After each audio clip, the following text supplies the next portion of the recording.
¿Cómo están? Buenas noches. Agradecer primero a LP Pasión por el Derecho por la gentil invitación.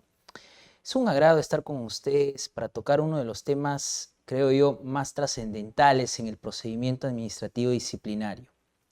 La negligencia en el desempeño de funciones como una falta disciplinaria, en el entendido de que ya han pasado, la semana pasada justamente han pasado 7 años del procedimiento administrativo disciplinario contemplada en la Ley 30057, Ley del Servicio Civil, y su reglamento, el Decreto Supremo 040-2014. Podríamos lanzar una primera hipótesis en señalar que la falta disciplinaria más utilizada en el procedimiento administrativo disciplinario es la negligencia en el desempeño de funciones. El día de hoy nuestra sesión se va a dividir en 3 partes. Vamos a hablar de consideraciones generales, primero el tipo de sanciones, las autoridades, los protagonistas del procedimiento administrativo disciplinario. Luego vamos a identificar cuál es el problema con la negligencia en el desempeño de funciones y cómo se ha ido superando a la luz de la jurisprudencia del Tribunal de Servicio Civil. Vamos a finalizar con algunas recomendaciones y conclusiones. Sin más preámbulo, empecemos. Recuerden que con el Decreto Legislativo 1023, en el año 2008, se crea la Autoridad Nacional del Servicio Civil, ente rector del Sistema Administrativo de Gestión de Recursos Humanos. Recién en el año 2013 se publica la Ley 30057, Ley del Servicio Civil, y en el año 2014 su reglamento. Es a partir del 14 de septiembre del 2014 que entra en vigencia las disposiciones tanto sustantivas y procedimentales del procedimiento administrativo disciplinario. Como toda norma de alguna manera tiene ciertos vacíos, era necesario contar con una directiva y en virtud a las facultades reglamentarias que tiene la Autoridad Nacional del Servicio Civil, se aprobó la Directiva 02-2015. Entonces, cuando nosotros nos sumerjamos a ver el tema disciplinario, es necesario revisar este marco regulatorio, ley, reglamento y directiva. ¿Correcto? Veamos, consideraciones generales. ¿Qué sanciones me trae el nuevo régimen del servicio civil? Como pueden ustedes apreciar en la filmina, tenemos la primera sanción, una amonestación, subdividida por una amonestación verbal y una amonestación escrita. Existe acá una pequeña diferencia al margen de la materialización de dichas sanciones. La amonestación verbal no requiere, repito, la amonestación verbal no requiere materializarse, oficializarse, porque si yo materializo una amonestación verbal, pasa de ser verbal a escrita. Y la amonestación verbal requiere de manera imperativa el inicio de un procedimiento administrativo disciplinario, donde le otorgue la oportunidad al presunto infractor a ejercer su derecho de defensa, a presentar sus descargos. Entonces, una primera conclusión, podríamos decir que la amonestación verbal no requiere procedimiento administrativo disciplinario, se impone de manera directa y espontánea entre el superior jerárquico y el subordinado. No requiere ser materializada. Si yo la materializo, esa sanción es declarada nula. Y la amonestación escrita requiere un procedimiento administrativo previo, ¿no?, con todas las formalidades que reviste en la Ley 30057. Muy bien, veamos la segunda sanción, la suspensión. Debiendo entenderse por suspensión el cese de las prestaciones recíprocas en la relación laboral. Claro que sí. Por un lado, el empleador público cesa en el pago de la remuneración porque no hay una prestación efectiva del servicio. ¿Por qué? Porque el servidor está siendo sancionado. Esta suspensión va de 1 día hasta 365 días. Por último, tenemos la sanción de destitución. Es la sanción más fuerte. El efecto inmediato de la sanción de destitución es la extinción del vínculo laboral, a partir del día siguiente del notificado. Pero no queda ahí, porque si yo dejo consentir la sanción de destitución, se genera automáticamente la inhabilitación por 5 años en el Estado. Es decir, no puedo vincularme en el sector público, el mercado laboral del sector público se cierra para el servidor que ha sido sancionado con destitución y ha dejado consentir la sanción. Gustavo, ¿qué debo de entender por destitución consentida? cuando el servidor ya sancionado no presenta el recurso de impugnación dentro del plazo establecido por la norma. 15 días, plazo perentorio para presentar un recurso de apelación, el cual es elevado al Tribunal de Servicio Civil. O habiendo presentado el recurso de apelación, el Tribunal de Servicio Civil ratifica la decisión del órgano sancionador. ¿Correcto? Entonces la destitución consentida genera automáticamente la inhabilitación para trabajar en el Estado por 5 años, en cualquiera de los regímenes laborales e incluso como locador de servicio. Muy bien, ahora veamos los protagonistas del procedimiento administrativo disciplinario. Tenemos un secretario técnico y tenemos las autoridades del PAD. Veamos primero el secretario técnico. Para temas académicos yo siempre señalo que el secretario técnico es como una especie de fiscal administrativo. Claro que sí, porque el secretario técnico se encarga de hacer la investigación, recopila los elementos probatorios, tanto de cargo como descargo, ¿no? Solicita informes de manera interna o externa, requiere el informe escalafonario, también medios probatorios audiovisuales, de ser el caso. Al finalizar su investigación, el secretario técnico condensa todo lo recopilado en un documento denominado informe de precalificación. Este informe de precalificación tiene dos salidas, no hay más. O recomienda el inicio de un procedimiento administrativo disciplinario, o en su defecto, declara no al lugar a trámite el expediente porque no existen elementos suficientes de convicción. Muy bien, ¿qué más podríamos decir de la Secretaría Técnica? La Secretaría Técnica es órgano de apoyo de las autoridades. En la práctica, estimados, la Secretaría Técnica en la realidad hace todo el trabajo. Quiere decir que la realidad ha superado la norma, porque la Secretaría Técnica se encarga de la investigación, la Secretaría Técnica apoya al órgano instructor en elaborar la carta, la resolución de instauración, y al órgano sancionador también le brinda soporte jurídico en la elaboración, de ser el caso, del informe o de la resolución de sanción. Muy bien. Ahora veamos las autoridades del procedimiento administrativo disciplinario. Esta primera parte nos va a poder contextualizar con lo que se viene, el tema de agenda de esta noche. Cuando hablemos de la competencia y de las autoridades del procedimiento administrativo disciplinario, la premisa principal tiene que ser la prognosis de sanción. ¿Cuál es la prognosis de sanción? Recuerden que el secretario técnico hace la investigación, correcto, recopila los medios probatorios, y una de las opciones en el informe de precalificación es recomendar el inicio de un procedimiento administrativo disciplinario. Muy bien, el secretario técnico recomienda el inicio de PAD en contra de Gustavo Rico. ¿Cuál es la prognosis de sanción? Es decir, la Secretaría Técnica tiene que hacer esa evaluación y decir, de llegarse a demostrar la responsabilidad de Gustavo Rico, corresponde o amerita imponer esta sanción: amonestación, suspensión, destitución. Este ejercicio se conoce como prognosis de sanción. Gustavo, ¿por qué es importante que la Secretaría Técnica realice la prognosis de sanción? Porque en virtud de la prognosis de sanción, el secretario técnico va a saber identificar quién es el órgano instructor y el órgano sancionador. Veamos. Si el secretario técnico, después de su investigación, considera que la prognosis de sanción es una suspensión, el responsable de la fase instructora será el jefe inmediato.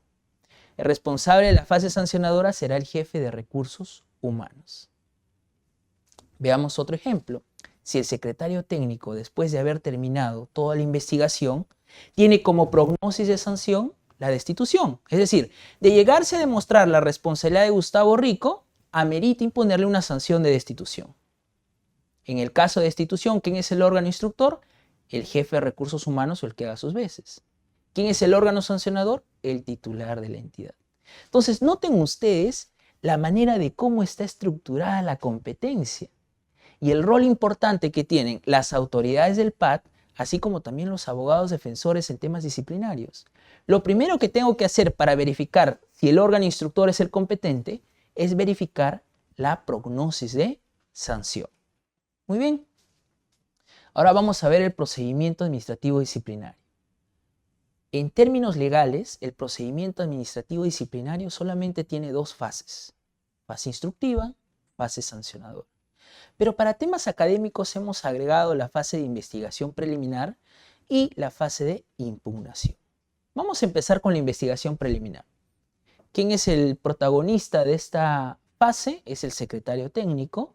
Recuerden que existe una denuncia, un reporte, probablemente un informe del órgano de control institucional, una denuncia anónima, y eso tiene que ser canalizado a través de recursos humanos.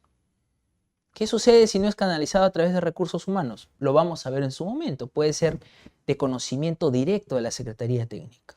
La Secretaría Técnica, en calidad de órgano de apoyo, en calidad de fiscal administrativo, comienza a realizar la investigación. Muy bien. Llegado el momento, recuerden, tiene que emitir su informe de precalificación o recomienda el inicio de un procedimiento administrativo disciplinario o, en su defecto, declara no al lugar a trámite y lo archiva. Cuando recomiende el inicio de un procedimiento administrativo disciplinario, debemos de entender que ya existe la prognosis de sanción y que ya se identificó quién es el órgano instructor. Es por ello que le corre traslado el informe de precalificación. Llega al órgano instructor, revisa el informe de precalificación y dice, bueno, voy a ratificar tu posición, estoy de acuerdo con la prognosis, estoy de acuerdo con la imputación. Y corre en traslado del presunto o la presunta infractora. Muy bien. Todo servidor que está siendo sometido a un procedimiento administrativo disciplinario tiene derecho a ejercer su defensa. Y la norma establece 5 días para presentar los descargos. Pero también es necesario señalar que la Directiva 02/2015 y el reglamento otorgan la posibilidad de que el presunto o la presunta infractora soliciten 5 días adicionales. Una de las cosas que siempre recomendamos en los procedimientos administrativos disciplinarios es de que cuando somos notificados con un acto de instauración, lo primero que hay que hacer es solicitar la prórroga del plazo para presentar los descargos. Muy bien, presentan los descargos y el órgano instructor, ¿qué tiene que hacer? Evaluar los mismos. Si desea, puede hacer una investigación complementaria. Al término de esa investigación complementaria, el expediente queda expedito para emitir un informe de instrucción. En este informe de instrucción, o se ratifica en la imputación inicial, con la prognosis inicial, o en todo caso puede recomendar al órgano sancionador el archivo del expediente o la reducción de la sanción. Claro que sí, sí es posible modificar la prognosis de sanción a título de recomendación. ¿Por qué? Porque este informe de instrucción es elevado al órgano sancionador. Recuerden nuestra tabla que hemos visto hace 3 diapositivas atrás. Existe un órgano sancionador. El órgano sancionador tiene una obligación. Cuidado, la obligación es remitir el informe de instrucción al presunto infractor. ¿Para qué? Para que el presunto infractor tenga conocimiento de qué evaluación han dado a sus descargos. Y eso se puede visualizar, se puede advertir en el informe de instrucción. Muy bien. Adicionalmente a esto, el órgano sancionador le tiene que mencionar al presunto infractor que tiene derecho al uso de la palabra mediante un informe oral. El informe oral, y teniendo en cuenta la coyuntura, el contexto, hay informes de la Autoridad Nacional de Servicio Civil que establecen la posibilidad de realizarlo a través de las TICs, ¿no? A través de cualquier plataforma digital. Muy bien. Esto es facultativo, el informe oral. No es obligatorio. Pasa el informe oral y el expediente queda nuevamente expedito para el pronunciamiento final. Con esta primera parte hemos corrido un poco para conocer a grandes rasgos el procedimiento administrativo disciplinario, sobre todo en la estructura y las fases que comprende. ¿Por qué? Porque era necesario contextualizar. Ahora sí, vamos a hablar de la negligencia en el desempeño de funciones. Hemos señalado que vamos a iniciar con la problemática. Miren lo que sucede en el procedimiento administrativo disciplinario. Ustedes saben que el procedimiento administrativo disciplinario es una expresión del ius puniendi del Estado, ¿no? Es igual que el derecho penal, que la potestad sancionadora de la Contraloría. Claro que sí. Entonces, solamente para ejemplo, vamos a revisar el artículo 106 del Código Penal. No soy penalista, Jefferson Moreno es penalista, yo no soy penalista, pero vamos a hacer el intento para buscar las similitudes. El artículo 106 habla de homicidio simple, ¿no? El que mata a otro será reprimido, ¿no? Será reprimido con pena privativa de la libertad, no menor de 6 ni mayor de 20 años. Muy bien. Gustavo, ¿por qué hace referencia al Código Penal? Cuando uno revisa la estructura del tipo penal, va a poder encontrar un supuesto de hecho. Veamos, el que mata a otro, supuesto de hecho. Pero no solamente eso, el tipo penal tiene una consecuencia jurídica. La pena privativa de libertad no menor de 6 ni mayor de 20 años, consecuencia jurídica. Muy bien. Recuerden, el derecho penal es una expresión del ius puniendi. Pero también el derecho disciplinario es una expresión del ius puniendi. Y la pregunta es, ¿esa estructura del tipo penal, ese silogismo, lo podemos encontrar en el procedimiento administrativo disciplinario? No. En el procedimiento administrativo disciplinario tenemos un supuesto de hecho, que puede ser por acción o por omisión, pero no tenemos una consecuencia jurídica. Quiere decir que en el procedimiento administrativo disciplinario tengo catálogo de faltas, por ejemplo, el artículo 85 de la Ley de Servicio Civil, por ejemplo, el artículo 98 del reglamento de la Ley de Servicio Civil, que habla de faltas por omisión, donde me dan supuestos de hecho, pero no existen consecuencias jurídicas. Queridos amigos y amigas, en el procedimiento administrativo disciplinario, las sanciones no están tasadas. Quiere decir que para la falta A, para la falta D, artículo D del artículo 85, negligencia en el desempeño de funciones, no existe una sanción específica en la ley. No te dicen que debes de sancionarlo con una suspensión de 6 meses, una suspensión de 8 meses o una destitución. Entonces, ustedes se preguntarán, Gustavo, si en el procedimiento administrativo disciplinario no existen las faltas tasadas con las sanciones, ¿cómo es que se llega a determinar la sanción? El modelo que ha escogido el legislador es otorgarle criterios de gradualidad al órgano sancionador, bajo una discrecionalidad, es decir, debidamente motivada y en orientación a estos criterios de gradualidad, es el órgano sancionador el que decide la consecuencia jurídica. ¿Correcto? Y Gustavo, ¿por qué es importante saber esto antes de entrar a ver negligencia en el desempeño de funciones? Miren lo que ha pasado durante muchos años.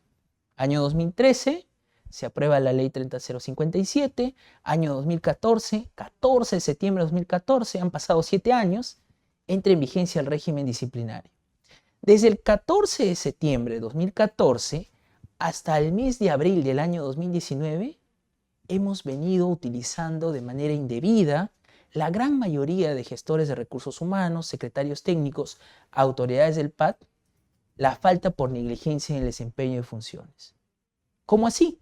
Cuando imputábamos negligencia en el desempeño de funciones, solamente citábamos la norma. En el acto de instauración, en el informe de instrucción y en el acto que contiene la sanción. Citábamos la norma, no establecíamos de manera clara, ¿no?, cuáles son esas funciones que presuntamente eran ejecutadas de manera negligente. Claro, si el día de mañana llega un acto de instauración en contra de ustedes, le dicen, se le está iniciando un procedimiento administrativo disciplinario por negligencia en el desempeño de funciones. Entonces ustedes de alguna manera sienten que falta algo. Hay un vacío, que la imputación resulta ser un poco endeble. Claro que sí. ¿Por qué decíamos en el año 2019? Porque en el año 2019 recién se emite el precedente, una resolución de sala plena 1/2019 del Tribunal de Servicio Civil, en la cual se delimita de manera adecuada la imputación por negligencia en el desempeño de funciones. Y nos dan un jalón de orejas a todos los gestores de recursos humanos, secretarios técnicos, incluso gestores, autoridades del PAT. Y de alguna manera una ayuda para los abogados defensores que ven temas disciplinarios. Y lo primero que nos dice la sala plena del Tribunal de Servicio Civil es de que este tipo de infracciones requiere de certeza. hay que satisfacer el principio de taxatividad. Es decir, al momento de hacer el juicio de subsunción, el juicio de subsunción es el ejercicio de encuadramiento entre el supuesto de hecho, objeto del disciplinario, y la falta o el tipo infractor. Es decir, mi supuesto de hecho encaja en el literal D del artículo 85. Adicionalmente a eso se establecía que se trata de un tipo en blanco. Podríamos traer a colación también el derecho penal, ¿no? Aquellos tipos penales en blanco. Es decir, requiere necesariamente de otros dispositivos. Requiere de dotarle de contenido a la imputación. No basta, y justamente esa es la finalidad de esta sesión, no basta con señalar en el acto de instauración, en el acto de sanción, usted ha sido una persona que se le está iniciando un procedimiento administrativo disciplinario por vulnerar el literal D del artículo 85. Vulnerar, primer error. Segundo, se le está imputando negligencia en el desempeño de funciones. Muy bien. Al decir negligencia en el desempeño de funciones no me está diciendo qué funciones. Entonces lo que te está pidiendo la Sala Plena del Tribunal de Servicio Civil es que dotes de contenido. Gustavo, ¿cómo dotamos de contenido? ¿Dónde puedo yo extraer, de dónde puedo extraer las funciones, las tareas, las actividades propias de un servidor? Podemos revisar el MOF, el Manual de Organización y Funciones. Podemos revisar el Reglamento de Organización y Funciones, siempre y cuando se dé hasta el tercer nivel. Podemos revisar el clasificador de cargo, el perfil de puesto.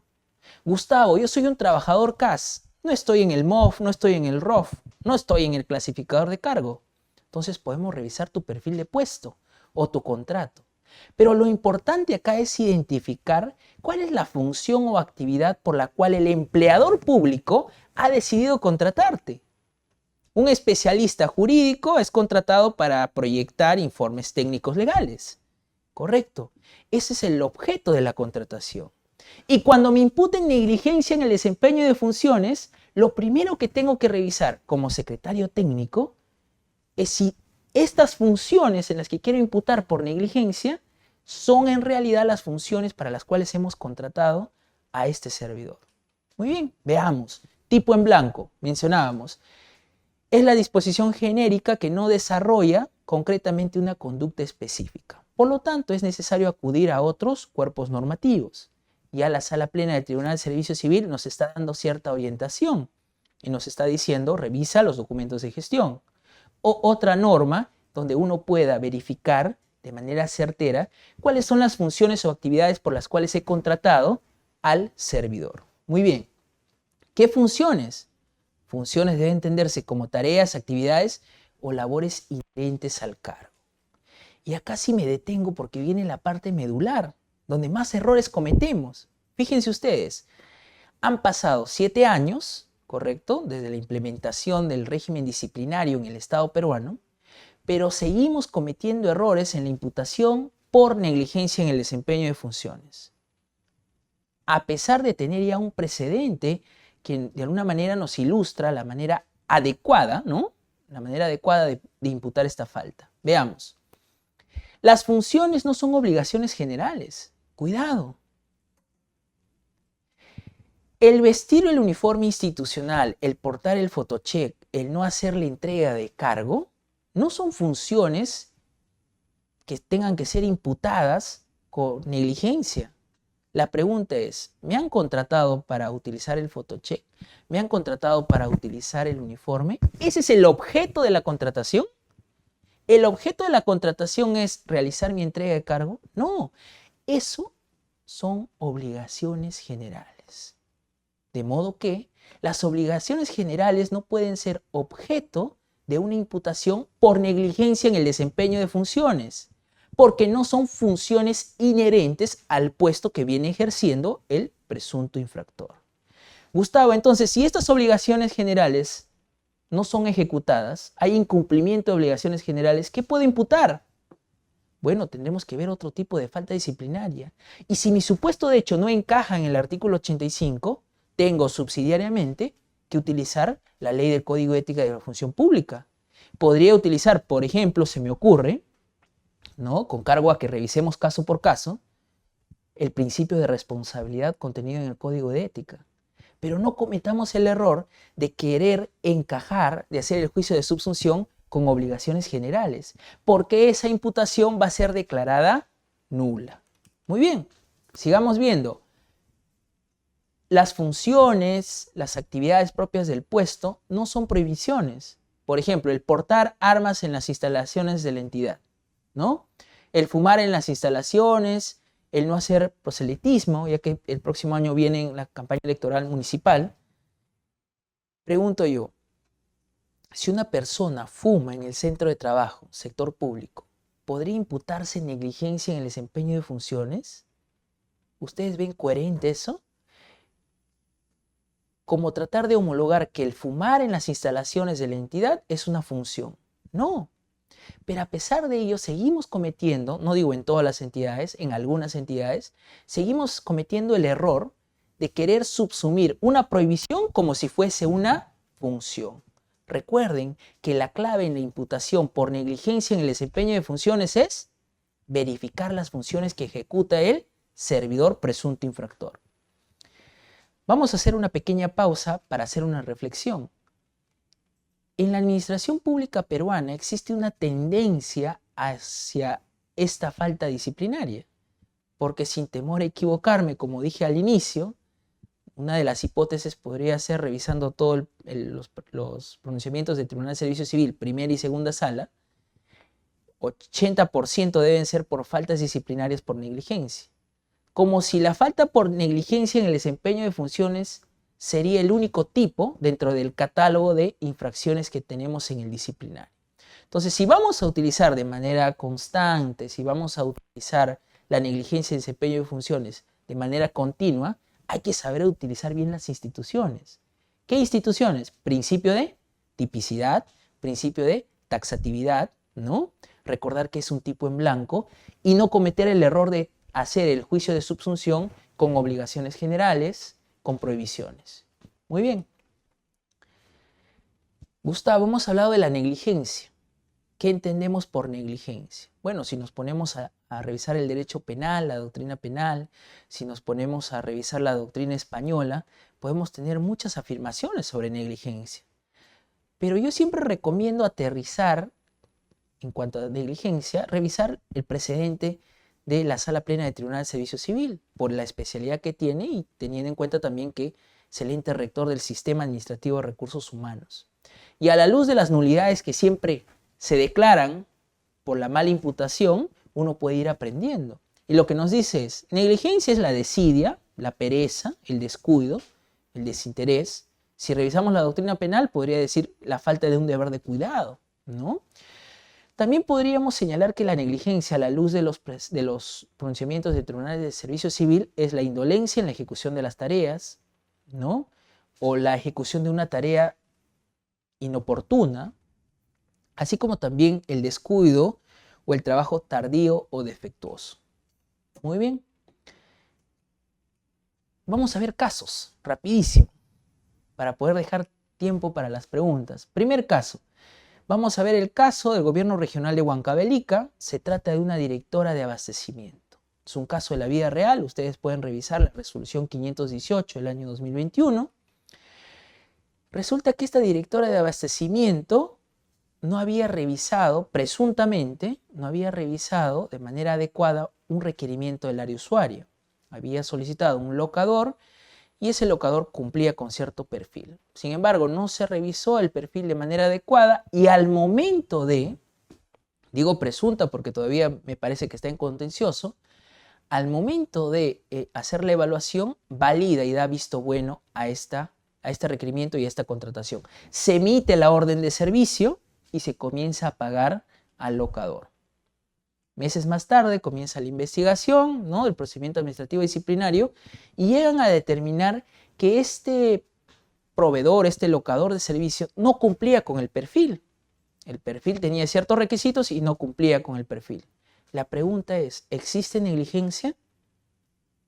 De todo lo que hemos visto hasta ahora, nosotros tenemos una premisa. Hay que preguntarnos, ¿las funciones que tenía esta servidora estaban directamente relacionadas con nuestro supuesto de hecho? Veamos, Una directora de abastecimiento, ¿qué funciones tiene? ¿A dónde tengo que acudir? A los documentos de gestión. Muy bien, revisemos el manual de organizaciones, revisemos también de repente hay una directiva interna donde le está delegando funciones a esta directiva pública, es un directivo público. Resulta que en el MOF y en un documento interno aprobado por alta dirección, se establecía que la directora de abastecimiento revisa los requerimientos del área usuaria y valida el perfil. Entonces, el objeto del disciplinario es de que se ha causado un perjuicio porque un locador de servicio no cumplía con el perfil de puesto. Muy bien, supuesto de hecho. Ahora vamos a encuadrar, ¿no? Vamos a hacer el juicio de subsunción si la servidora presunta infractora tenía dentro de sus funciones validar y revisar el perfil de este locador de servicio. Y resulta que sí, tengo un documento de gestión y tengo una directiva. Entonces ahí encontramos el nexo de causalidad, es decir, la relación directa entre el supuesto de hecho objeto del disciplinario y las funciones que tiene la presunta infractora. Muy bien, veamos otro supuesto de hecho, y este sí es controvertido. A criterio personal yo no estoy de acuerdo con esta sanción. Vamos a ver qué opinan ustedes. Por favor, sigan compartiendo, porque ya vienen las preguntas. Esta resolución es del año 2021, 501, en contra de el señor Walter Hugo Vera Menchán en el Instituto Peruano de Deporte. Este señor, en calidad de presidente del Consejo Regional del Deporte de Lambayeque, se le imputa responsabilidad administrativa disciplinaria con el literal D del artículo 85 de la Ley de Servicio Civil. Negligencia en el desempeño de funciones. Gustavo, ¿cuál es el supuesto de hecho? ¿Qué pasó? En su calidad de presidente del Consejo Regional de Deporte de Lambayeque, se le imputa que no habría informado oportunamente la deuda contraída con la empresa Telefónica por la prestación del servicio de Telefónica durante los meses junio, julio, agosto, septiembre y octubre del año 2016. Situación que generó el corte de dicho servicio en las instalaciones del Consejo Regional de Deporte de Lambayeque y que afectó el normal desenvolvimiento de las actividades. Muy bien. ¿Cuál es el supuesto de hecho? No se pagaron los recibos, ¿no?, de un servicio específico y esto habría generado un perjuicio. ¿Quién es el presunto infractor? El presidente del Consejo Regional. De todo lo que hemos visto ahora, ¿qué tenemos que hacer? Verificar si el supuesto de hecho encaja con sus funciones. ¿Dónde veo las funciones del presidente del Consejo Regional? En un documento de gestión. Muy bien. Dentro del documento de gestión encuentran, esto es del Tribunal de Servicio Civil, que el Manual de Organización y Funciones establecía la administración de los recursos del IPD. Implica que el presidente regional del deporte de Lambayeque es quien planea, organiza, dirige y controla las actividades y recursos de lo que dispone el Consejo Regional. Ahora veamos si el supuesto de hecho encaja con estas funciones. Desde mi punto de vista, no. Porque el supuesto de hecho es no haber pagado los recibos de manera oportuna, no haber comunicado de manera oportuna. Pregunto yo, dentro de la estructura orgánica de la entidad, ¿no existe acaso una oficina de abastecimiento, de servicios generales, encargados de el control de los recibos de los servicios, ¿no?, encargado del pago de los recibos de los servicios? ¿Cómo el presidente del Consejo Regional de Deporte de Lambayeque, que es un puesto más directivo, un puesto más de dirección, de administración, tiene que estar al tanto de los recibos de luz, agua, teléfono y telefonía y internet? No sé si se llega a comprender. Me encantaría, por favor, leerlos ahí en los comentarios y en las consultas.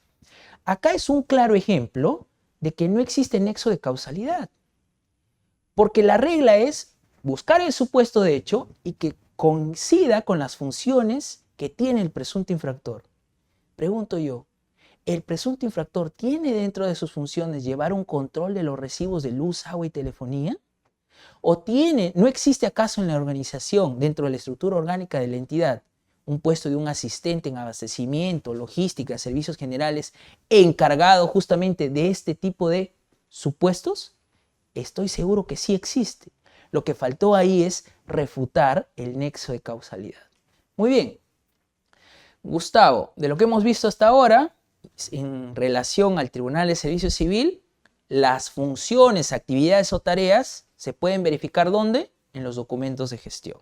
ROF, MOF, clasificador de cargo, perfil de puesto.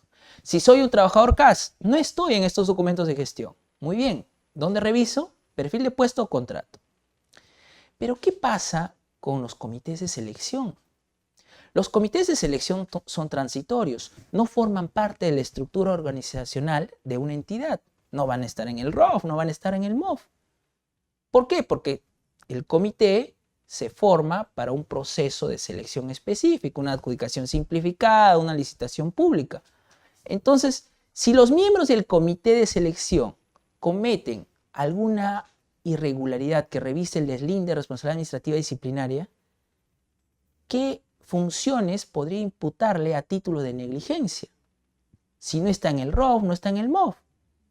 Y tiene que haber un grado de exactitud. Recuerden el principio de taxatividad. Entonces, la Autoridad Nacional de Servicio Civil ha señalado que cuando se trata de comités de selección, tenemos que acudir a la ley o al reglamento de contrataciones del Estado. Claro que sí, porque cuando uno revisa la ley de contrataciones del Estado y su reglamento, va a encontrar un catálogo de funciones, un catálogo de actividades que están a cargo, que son de responsabilidad de los miembros del comité. Muy bien, ahora veamos en la Secretaría Técnica. Fíjense ustedes, en la administración pública existen dos tipos de secretarios técnicos en cuanto a la designación. Existen entidades que antes del 10 de marzo del año 2021, antes de que salga la ley 31131, podían contratar a un secretario técnico bajo el régimen CAS. Luego contrataban a este profesional y salía una resolución de designación. Entonces, desde el inicio, este secretario técnico ya sabe cuáles son sus funciones, ¿verdad? Porque el objeto de su contratación es ser secretario técnico. Sin embargo, también existe en la administración pública secretarios técnicos que asumen el puesto o que asumen las funciones en mérito a una encargatura, en adición a sus funciones, ¿no? Vas a ser designado como secretario técnico en adición a tus funciones. Entonces, este secretario técnico, si yo me pongo a revisar los documentos de gestión, no existe. Si me pongo a revisar el contrato del secretario técnico, no está la labor de ser secretario técnico. Entonces, Gustavo, ¿cómo puedo verificar las funciones de un secretario técnico? Servir también ya se pronunció. Señaló, revisa el numeral 8.2 de la Directiva 02/2015 y vas a encontrar cuáles son las funciones de un secretario técnico. Entonces, si una de esas funciones es ejecutada de manera negligente, yo podría imputar el literal D del artículo 85. ¿Sí? Muy bien. Acá tenemos... A ver. Acá tenemos otra casuística. La negligencia de la Secretaría Técnica. Esto pasa de manera muy frecuente en el sector público. Secretarios técnicos que dejan prescribir la acción disciplinaria, ¿no? La acción disciplinaria, recuerden que hay plazos de prescripción para iniciar el procedimiento y para terminar el mismo. Entonces, al dejar prescribir, es decir, existe una omisión, existe un deber de cuidado, un descuido, y prescribió el expediente. ¿Qué sucede si este secretario técnico recomienda el inicio de un procedimiento administrativo disciplinario que ya está prescrito? Entonces, no solamente existe temeridad, no solamente existe a título de culpa, yo podría incluso atreverme a decir que existe dolo. Porque con conocimiento y voluntad recomienda el inicio de un procedimiento administrativo disciplinario donde la entidad ya perdió el derecho a accionar. Entonces, ¿qué sucede en este caso? Este procedimiento administrativo disciplinario sube al Tribunal del Servicio Civil porque fue sancionado con una suspensión y resulta que el secretario técnico había dejado prescribir varios expedientes. ¿Qué hizo el Tribunal del Servicio Civil? Verificó primero el supuesto de hecho. ¿Cuál es el supuesto de hecho? Dejar prescribir expedientes, no atenderlos de manera oportuna. Muy bien, ahora veamos quién es el responsable de esas funciones. Muchos podrían decir la autoridad del procedimiento administrativo disciplinario, pero si estamos en la etapa de precalificación que vimos al inicio, ¿quién es el responsable? Veamos el numeral 8.2 de la Directiva 02/2015 y van a revisar que una de las funciones es la precalificación. Pero esa precalificación tiene que ser oportuna. ¿De qué me sirve precalificar cuando la acción disciplinaria ya se extinguió? Entonces, esta sanción fue ratificada por el Tribunal de Servicio Civil, como pueden apreciar, y se declaró infundado el recurso de apelación. Muy bien. Entonces, la manera adecuada, y ya con esto vamos a ir terminando, La manera adecuada de imputar negligencia en el desempeño de funciones es, primero, la falta literal del artículo 85 y segundo, que tenemos que señalar cuál es la función que presuntamente ha sido ejecutada de manera negligente. Gustavo, ¿de dónde extraigo estas funciones? Recuerden, documentos de gestión, contrato, perfil de puesto. Gustavo, ¿las funciones son obligaciones generales? No. ¿Las funciones son prohibiciones? No. Muy bien, eso tiene que ser tanto en la fase instructiva y la fase sancionadora. Y ya como colofón, y esta es una recomendación extra, cuando uno imputa negligencia en el desempeño de funciones, existe todavía personas que quieren darle más contenido a la imputación. Dicen, no, la falta por negligencia en el desempeño de funciones está bien, pero para que nuestra sanción sea más potente, más fuerte y podamos tener más motivación, vamos a imputar también responsabilidad. ¿Por qué? Porque no solo ha sido negligente, sino también ha sido irresponsable. ¿Y dónde está la responsabilidad? En el Código de Ética de la Función Pública. Ah, muy bien, entonces mi precalificación es negligencia en el desempeño de funciones y la vulneración al deber de responsabilidad contenido en la Ley de Código de Ética de la Función Pública. Es decir, un mismo supuesto de hecho tiene la subsunción presuntamente de dos tipos de falta. Artículo 85, literal D de la Ley de Servicio Civil y el Código de Ética de la Función Pública. Cuidado, porque eso está prohibido. Eso lo van a encontrar ustedes en la 10ª disposición complementaria transitoria de la Ley de Servicio Civil, donde señala que la imputación simultánea por faltas del artículo 85, a excepción del literal Q, y el Código de Ética de la Función Pública genera la nulidad del procedimiento administrativo disciplinario. Entonces, cuidado, con el ánimo de querer argumentar, motivar más nuestra sanción, vayamos tranquilos con la negligencia en el desempeño de funciones. No mezclemos las faltas del artículo 85 con el Código de Ética de la Función Pública. Bueno, queridos amigos, esa ha sido toda la presentación, muy rápida, espero que haya sido de su agrado. Quedo a su disposición para las consultas del caso.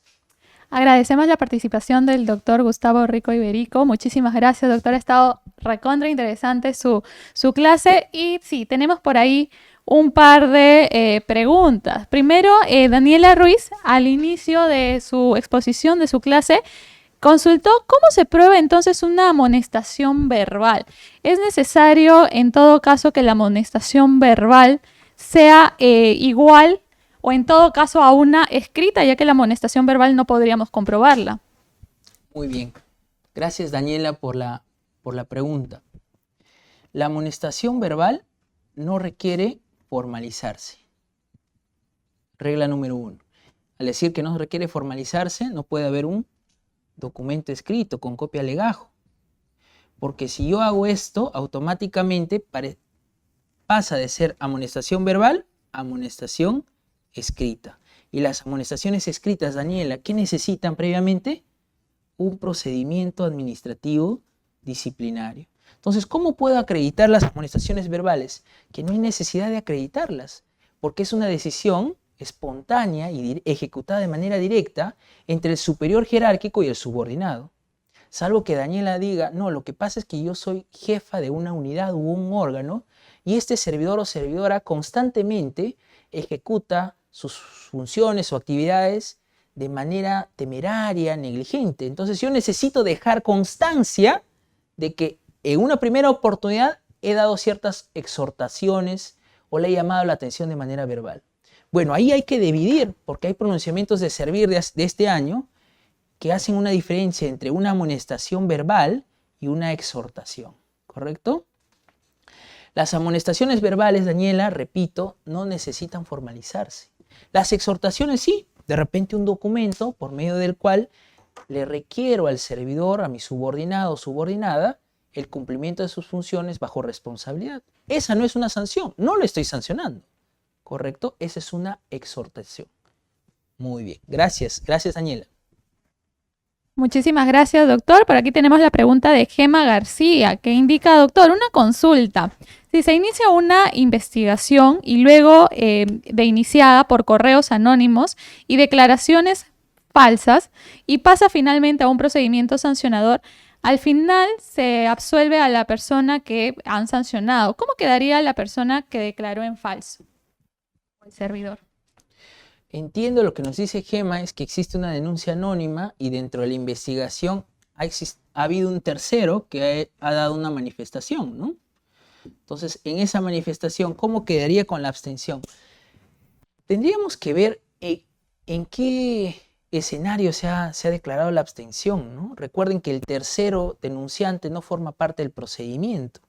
Entonces, si ha sido a título de testigo y han archivado el procedimiento administrativo disciplinario, de repente la afirmación que ha dado el testigo es cierta, pero lo han archivado por otros argumentos. De repente hay una eximente de responsabilidad administrativa disciplinaria, ¿no? Entonces, para poder responder bien a Gema, necesitaríamos más elementos del caso para no ser imprudentes en una respuesta, ¿no? Pero ¿qué podría pasar potencialmente con esta persona? Bueno, de ser el caso, podría incluso hasta, si es un servidor, podría recomendarse un inicio de un procedimiento administrativo disciplinario, ¿no? Pero eso podría generar una externalidad negativa, un mensaje negativo a todos los servidores, ¿no?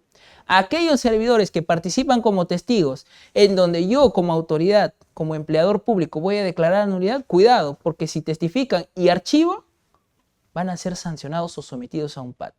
Entonces, la calidad del testigo tiene que reforzarse con otros elementos probatorios, ¿no? No solamente con la testimonial. La labor del secretario técnico es encontrar más elementos probatorios y contrastar que las manifestaciones dadas por este testigo tengan el valor suficiente que permitan encontrar elementos de convicción, ¿sí? Muchas gracias, Gema, por tu pregunta. Muchísimas gracias, doctor. Por aquí, Ever Hernán Ordinola le pregunta: doctor, muy buenas noches. Hola, Ever, ¿cómo estás? De haber sido perjudicado con el actuar negligente de un funcionario público, ¿es necesario la acreditación de su sanción para iniciar un proceso judicial por indemnización por daños y perjuicios, o puede hacer en forma simultánea denuncia administrativa y proceso judicial? Claro que sí. A ver, Ever, recuerda ahí dos cosas. Primero, que los funcionarios públicos, los servidores públicos, según la Ley de Procedimiento Administrativo General, el TUO, Decreto Supremo 004-2019-YUS, establece la responsabilidad que tenemos frente a nuestros actos que podrían generar perjuicio a los administrados. Primera regla. Segundo, que existen vías distintas, ¿no? Cuando tú sometes a la vía penal o civil, esta es indistinta al requerimiento que hagas en la vía administrativa. Y no estás vulnerando ahí el principio nevis in idem. Al contrario, el principio nevis in idem me va a permitir poder darte una respuesta. El fundamento no es el mismo en la vía administrativa que en la vía civil. El supuesto de hecho puede ser el mismo, la persona puede ser la misma, pero el fundamento que yo busco es distinto. En la vía disciplinaria administrativa yo busco, como Ever, busco una sanción. En la vía civil, mi fundamento, ¿qué es lo que busco? Busco una indemnización. Así que son cuerdas separadas, son vías independientes. No habría ningún problema, estimado Ever. Gracias. Rosa RM consulta: doctor, si falta, por ejemplo, 2 semanas para que prescriba un reporte y se designa un secretario técnico faltando 1 semana, si prescribe esto, ¿sería responsabilidad de este último? Muy bien, Rosa. A ver. Rosa nos está presentando un caso que sucede muy constantemente en la administración pública. Secretario técnico 1, secretario técnico 2. Este está saliendo. Acá entra la figura de la entrega de cargo, Rosa. Cuando ustedes asuman una secretaría técnica, por favor, soliciten la entrega de cargo. Adicionalmente, Rosa, te comento, la Directiva 02-2015 establece una obligación del secretario técnico saliente, que de manera semestral emite informes situacionales. Entonces, este secretario técnico que está saliendo tiene una obligación, entrega de cargo. Adicionalmente, Rosa, para curarnos en salud, yo solicitaría los 2 últimos informes semestrales. ¿Por qué? Porque en esos informes semestrales vas a poder apreciar el estado situacional de los expedientes. ¿Cuántos expedientes tienes? ¿Cuál es la carga? ¿Cuáles están por prescribir? ¿Cuáles están en trámite pero están por prescripción? ¿En qué etapa se encuentra cada expediente? Entonces la recomendación es ahí, revisar la entrega de cargo, ¿correcto? Y verificar los 2 últimos informes semestrales. ¿Qué podría suceder si justo ahí, faltando unos días, el secretario técnico 2 asume abocarse en la precalificación y prescribe? Entonces, seguramente van a hacer un deslinde de responsabilidad administrativa disciplinaria. Claro que sí. Pero en ese desarrollo de ese procedimiento administrativo disciplinario es deslinde, no significa que esta persona sea culpable. El secretario técnico que evalúe este caso y las autoridades que evalúen este caso tendrán que ver, a ver, ¿cuánto tiempo lo tuvo este secretario técnico? Lo tuvo 2 años, 11 meses, 15 días. Ah, muy bien. Y este secretario técnico que recién llegó, ¿cuántos días lo tuvo? Lo tuvo 15 días. Entonces ahí se tendría que evaluar. Recuerda que yo no te podría decir en el caso en concreto si van a sancionar o no, pero sí me podría poner en el lugar del órgano sancionador y decir, ¿cuánto tiempo lo tuvo la Secretaría Técnica 1 y no dio ningún movimiento al expediente? No realizó ninguna investigación. Pero casualidad, la Secretaría Técnica a la semana se dio cuenta que estaba prescrito.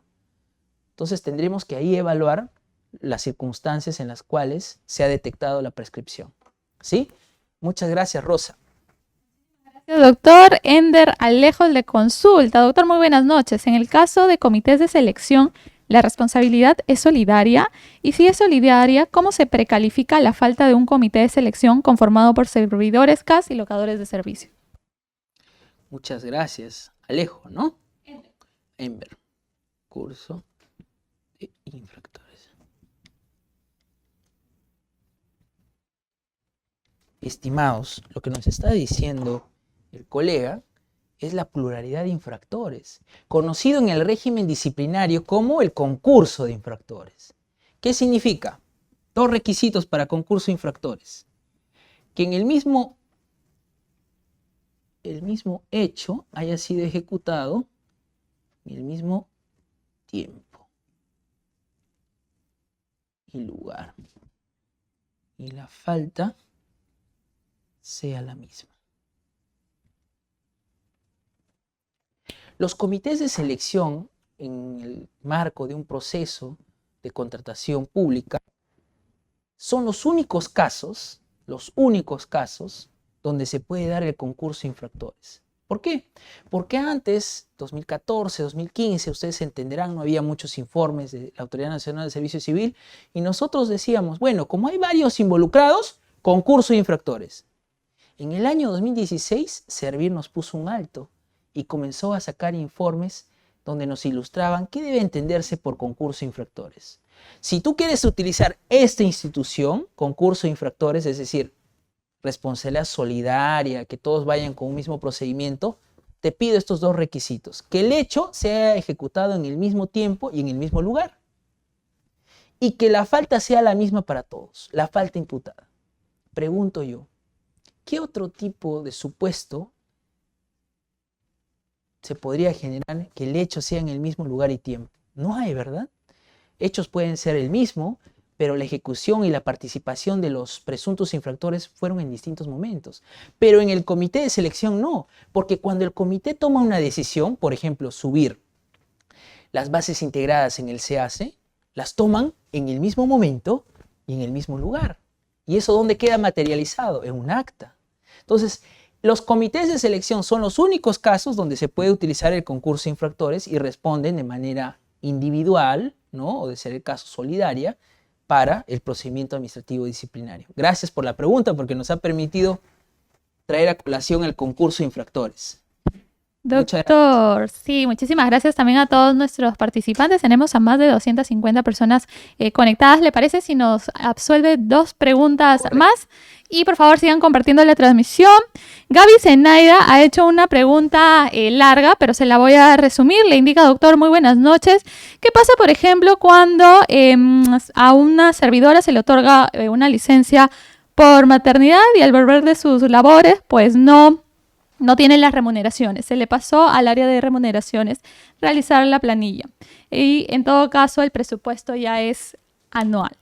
¿A quién se le apertura una sanción?